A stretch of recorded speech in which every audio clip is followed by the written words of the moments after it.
everybody, welcome to It's Just Food with Mike. I'm Mike. Today, we got bread, sandwich bread. This is an old recipe that I've had for years. Got it from an Amish family, actually, that was making bread, selling it at a farmer's market. I can't tell you how important it is to know how to make your own bread and how simple it is. It tastes better, it's better for you than what you can buy at a grocery store. And in times of need, when you don't have bread that you can buy at the store because of, supply chains and whatnot breaking down, this will show you how to make your own bread. And it's so simple. I just can't stress it enough. Try this technique. And if you like it, give it a thumbs up. Subscribe. Helps me out immensely when you guys do that. And I hope you enjoy the video. So why do I make my own bread? Well, for starters, it tastes better. Secondly, I know what's going in my food when I make my own bread. And I'm going to tell you right now, I'm not a prepper or anything like that, but if you want to have the government off your back, one way to do that is to make your own food. And bread is a big one. I can tell you during the pandemic, we had a hard time finding bread, okay? Where I live, for whatever reason, the supply chain got all screwed up, and I was able to make my own bread because I had flour, and I had some yeast, and I had some sugar, but I'm not putting chemicals into my food. You all know bread like this, okay? I buy it too because it's convenient. But let's read some of the ingredients. We have flour, several kinds. It's got sugar, yeast, vegetable oil, which we're going to put in ours, salt, calcium propionate, I don't put that in mine, citric acid, I don't put that in mine, monocalcium phosphate. All these things are put in this bread to preserve it.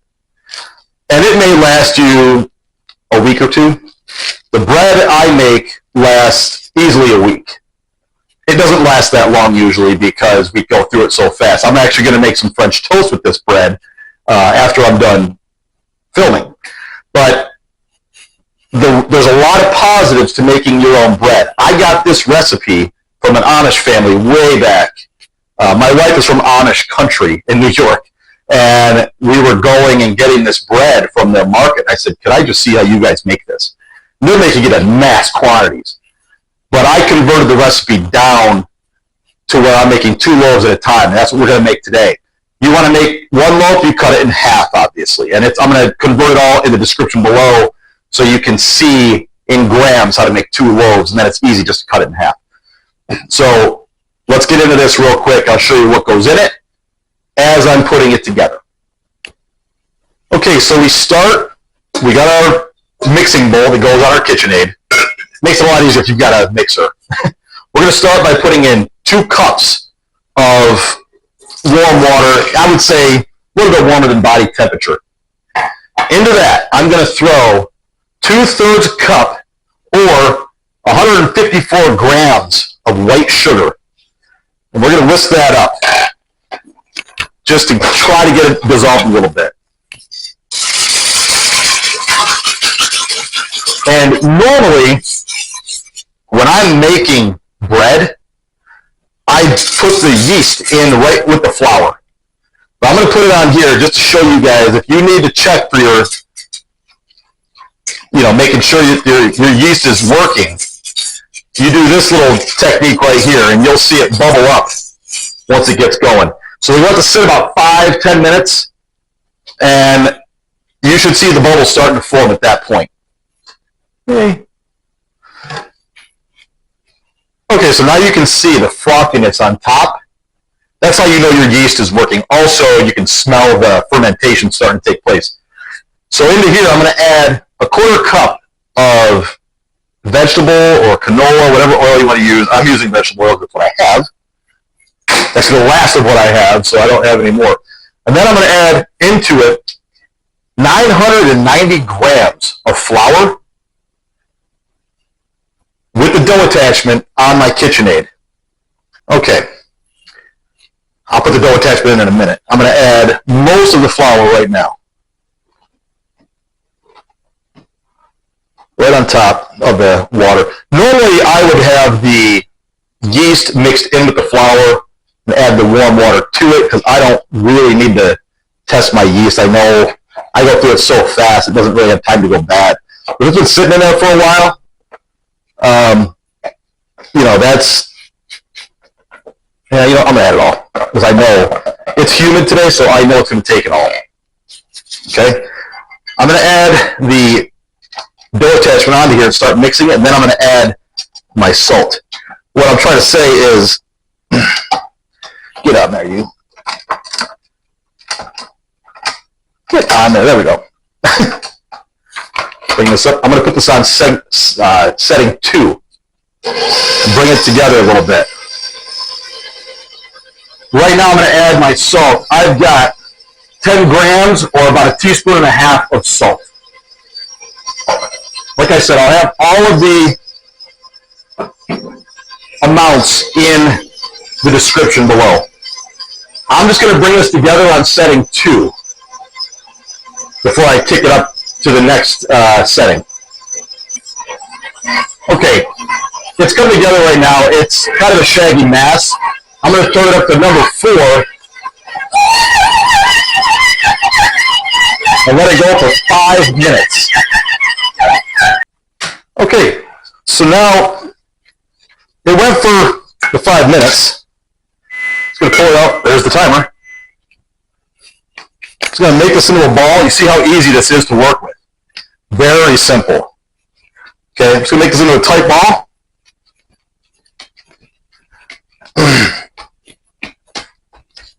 Very easy dough to work with. And what I'm going to do, I'm going to put this back in here. I'm going to spray this bowl out a little bit with some spray. Some olive oil spray or vegetable oil spray. What do I have?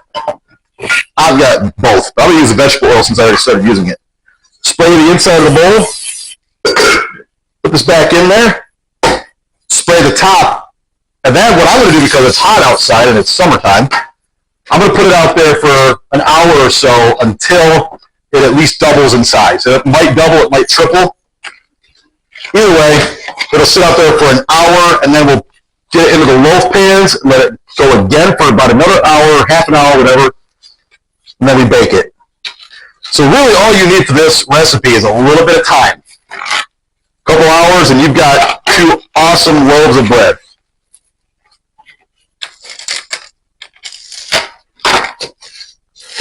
Outside we go. All right, so it's been an hour, and you can see how big that's gotten now. I'm going to try, I'm filming by myself, so I'm going to try to keep this easy for you to see.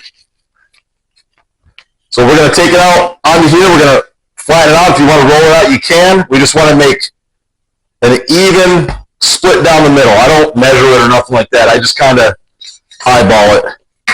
You see how easy that comes out of there.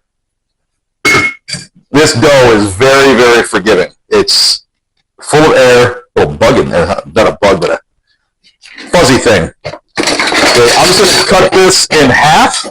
Close. Just by eyeball. Doesn't have to be perfect. Okay?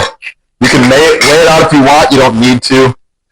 Then we're going to shape it, put it in the loaf pans, and let it go for another hour. So we just flatten it out like this. Try to get a lot of the air out. I don't have to get all the air out. It doesn't matter. We don't want big air pockets in this. It's not like we're making like a fancy loaf of bread. We're making sandwich bread. So we want it to be all together. So we flatten it out.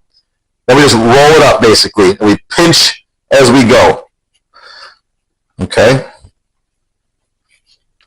We pinch the seams as we go. Like that. We get our loaf pan. We do this for both, obviously. What we can do, we fold the end over a little bit. Okay. And then we just set it in here. I'll do it for both of them. And then again, I'm going to cover them, put them outside for 40 minutes to an hour. So this whole process, including the baking, takes 3 hours at most, and you'll see in the end though that it's a great product and it's totally worth it. Totally worth it, because you're getting a better product than you're going to buy in a grocery store for bread, for sandwiches and stuff like that. It's going to have more flavor, and you know what you're putting in your body and in your kids' bodies. Okay, there's no mystery. If you never thought about it before, hopefully you do now. I mean, I'm not a health freak or nothing like that, but so that's what it looks like right now. When it's done rising, it should come up close to the top of this, if not a little bit over. And again, I'm going to put it outside, where it's about 85 degrees outside right now, and it's pretty good humidity where I live. If you don't live in a humid place, it's not the end of the world if it's not humid, but it just helps. You don't want to get it too hot, or it won't allow the yeast to do its job. It'll kind of kill the yeast, but we want to get this fermented a second time now. Important to understand that it takes really 2 fermentations to get the flavor and to get the size that we're looking for. So I'll put this outside, come back in about 45 minutes to an hour, and we'll pop them in the oven. Okay, so they were outside for about an hour. They've doubled in size. They're almost to the top. They're going to go in a 350-degree oven, probably about 35-40 minutes. They're going to rise up, and when they sound hollow is when they're done. So they're going to go in that oven right now. Actually, I'm going to put them on a sheet tray, make it easier for me. No, I don't have one right now. We're just going to go out on the rack. Doesn't matter. Okay, about 45 minutes, 35 to 45 minutes, and they'll be ready. Okay, so it's been about 40 minutes, and they're ready. I'm going to take them out and put them on a cooling rack here.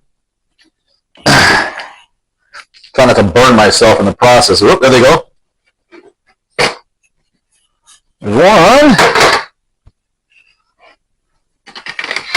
These are non-stick pans, so hot. If you don't have a non-stick pan, if you use like a glass pan, might take a little bit long. Sorry, a little bit longer. You're going to want to spray those out so that they release when it's time. Now, I also checked the temperature on the inside. They were around 200 degrees. That's where you kind of want them. So here they are, and I'll let you listen. Hopefully you can hear.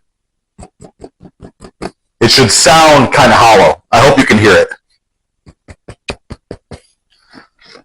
So I'm going to let these cool off, and then I'll cut into them. You don't want to cut into them right away because they will be a little gummy on the inside. So we'll give them about a half an hour or so. We'll come back, cut it open, and let you see what it looks like. Okay, so now we're cooled down. Let's cut into this. You'll see. Look at that. It's soft. Beautiful bread. Just going to cut a small piece here. You can see. See that? Beautiful. And you can't get flavor like that at a grocery store. It just doesn't exist. You have to try this recipe and see how easy it is to make your own sandwich bread. All right, everybody. Well, that's the recipe. You see how easy it is to make bread. This is an old recipe. This probably goes back hundreds of years, this recipe. Like I said, I changed everything over to grams because I think getting it to you in cups, it's not accurate, okay? Because no 2 cups are the same.